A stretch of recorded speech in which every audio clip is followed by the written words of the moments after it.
My child, not long ago, this forest forgot its roar. No stripes in the shadows, no cubs in the grass, only silence. But then they came, T1, T2, and T3, the founders of our bloodline.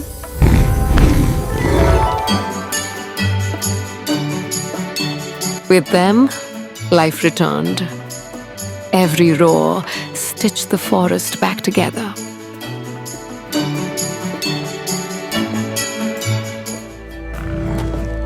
Yet beyond these trees lies the land of men, where fear and hope walk side by side. Now the forest sings again. The roar is no longer memory, it is legacy.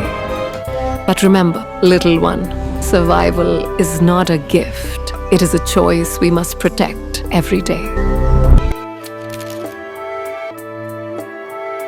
This is the story of Panna, where the tiger returns. A tale woven entirely in the fabric of emotion.